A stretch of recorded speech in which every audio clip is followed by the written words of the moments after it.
He sat in the back row, legs bouncing, fingers tapping, mind somewhere between boredom and a world he couldn't name. The classroom walls closed on like fences around his fire, and every time he shifted in his seat, a voice barked for stillness. Focus, they said, without ever showing him how. Apply yourself. As if attention were a switch he should have been born knowing how to flip. No one noticed that his mind wasn't broken, just untrained, undirected, untaught. From a young age, boys like him were measured by their ability to stay quiet, not by their capacity to feel deeply or act with intention. They were raised to obey noise, not master their silence. The institution didn't care for rhythm or intimacy. It demanded conformity. Stillness became submission, not presence.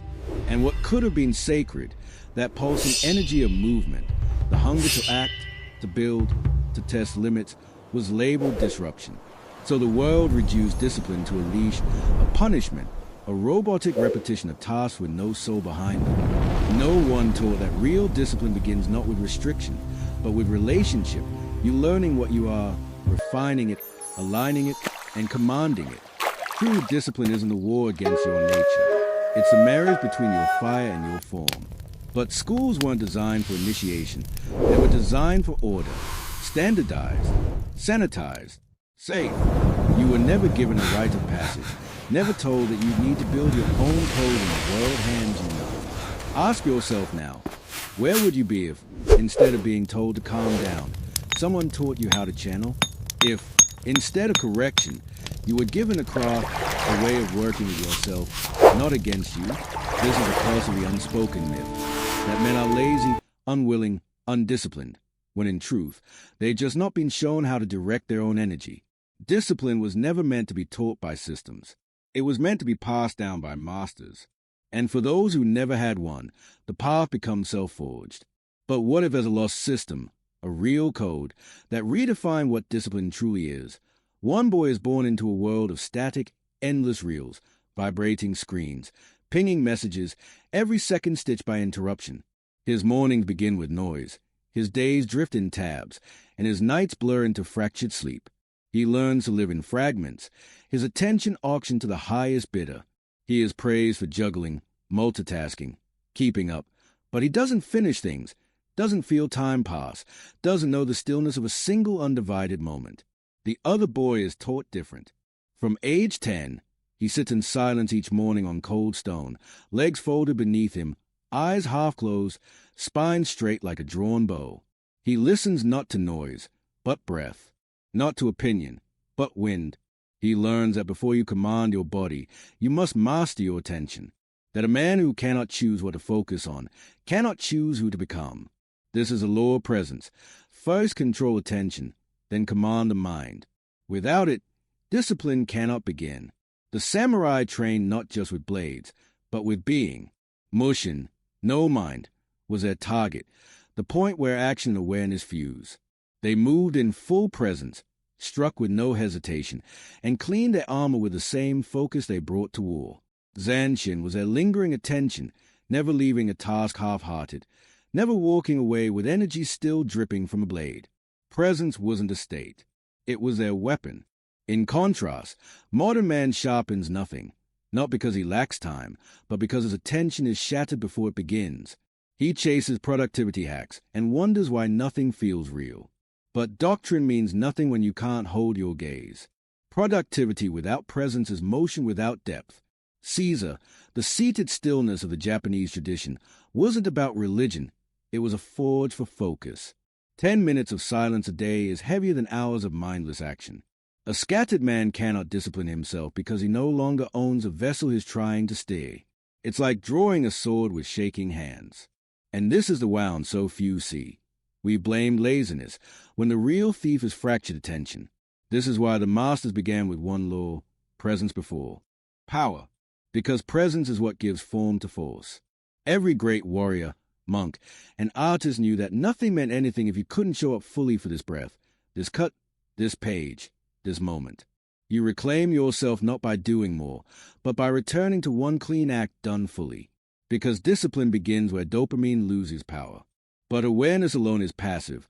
What do you do with it? A man without direction is a slave to how he feels. One day, He's on fire, writing code, building muscle, reading pages with purpose. The next, he's lost in his phone, drifting through dopamine, convincing himself that the day just isn't the day. This is a lie modern systems taught us, that action should follow mood, that motivation is prerequisite, that discipline is only for days when the sun is shining inside your chest. But the ancients knew better. The samurai trained in freezing rain, not because it was enjoyable, but because comfort had no say in their code. The monks woke at hours of body protest, not to punish themselves, but to anchor themselves beyond emotion. They understood the second law of discipline. When you have direction, mood becomes irrelevant. Emotion cannot lead a man who has named his North Star. Modern schooling failed us precisely here. It glorified passion, not purpose, reward, not repetition. But real practice is repetition under resistance. Shugyo, the path of austere dedication in Japanese tradition, was built to obliterate entitlement. Train when you don't want to. Work deeply when tired. Endure not with complaint, but with grace. This is gaman, a quiet strength, a wordless perseverance. And only by training this state can a man become reliable to others, but more importantly, to himself. Because the truth is this, your mind seeks a leader. And if you don't command it with clarity, your emotions will. Your doubts, your excuses, your fear. Direction is the antidote. Direction is what breaks the loop. When you wake up rooted in your why, not in comfort, not in expectation, but in chosen meaning, then even the rain stops mattering. Some mornings, the fire is low. That's fine. The train keeps moving anyway. It doesn't reverse to check the weather. And discipline is exactly that, a vehicle for becoming, not a reaction to how you feel in the moment. It is a protection of a future self over the cravings of now. Discipline in protecting what tomorrow you'll thank yourself for, from who today wants to quit. That's why rituals matter. Wake early not to perform, but to remember. Journal not for content, but clarity. Move your body not to impress, but to war against comfort's hold on your spirit. And begin every day with one small act that echoes your end goal, not your passing feeling. Because once mood steps aside, something greater can take over. Consistency. But there's a deeper layer, the part they feared to teach us. There comes a shift so subtle most miss it, but it divides those who pretend from those who have become. At first, discipline is external, a schedule, a habit, a checklist. You go to the gym. You meditate. You tidy your space. You follow the rules because you crave transformation. But one day, something deeper clicks, and you're no longer following discipline. You are it. The line between effort and essence dissolves. This is a third and final law, devotion. Not devotion as blind worship, but as full integration. Total presence inside your practice, until it leaves the surface and settles into your soul. The Zen monks called it ichijuzemai, the art of being fully present in one singular act. So fully immersed that the boundary between man and action fades. You don't just sweep the floor. You become the sweeping. You don't just cut wood. The blade and your breath are part of one indivisible rhythm. For the samurai, repetition was not correction, it was consecration. 1,000 identical sword strikes weren't about form. They were devotion incarnate, each strike sharpening both steel and soul. The blade wasn't the weapon. The man who respected the act of wielding it was. And in this way, discipline became prayer in motion, not noise, not hollow effort, but a sacred offering toward mastery. We were taught to value outcome. The ancient ways taught to revere the way, to clean your space fully because your life is at space, to walk with awareness because your path isn't leading somewhere else. It is your becoming. This is where the identity shift happens, where the man stops saying, I do hard things, and starts breathing as a kind of man for whom those things are now water. You move from wearing discipline like a jacket to becoming the thread it's made of. And nothing forces it anymore because it flows from alignment, not pressure. To the outsider, you train, journal, work, meditate. To you, these are not practices. They are who you are without trying. The gym is no longer the destination. It is home. The morning ritual is not a tool.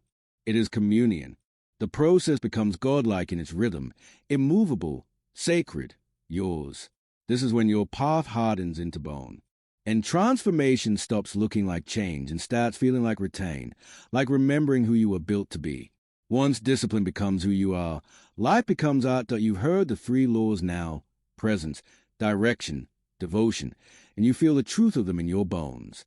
They sound ancient, almost sacred, as if carved from the deeper memory of what it means to be a man. But then the question rises like smoke in your mind. If these laws are so essential, why weren't we ever taught them? Why did no one show us? The answer isn't comfortable, but it is clear, because these laws do not produce obedient students or compliant workers. They produce sovereign men. And sovereign men are dangerous to systems that thrive on quiet desperation, distraction, and dependency. Schools were built to standardize, not to strengthen. They taught you to memorize, not to master. They trained you how to follow orders, chase gold stars, sit in rows, but they never taught you how to still your mind, command your mood, or live with devotion. Because those things don't serve the machine. A devoted man doesn't need supervision. A disciplined mind doesn't require a clock. A focused warrior doesn't beg for validation. So it was easier, safer, to keep those teachings hidden or misplaced or mocked. Instead of initiation, you got attendance sheets. Instead of inner power, you got performance metrics.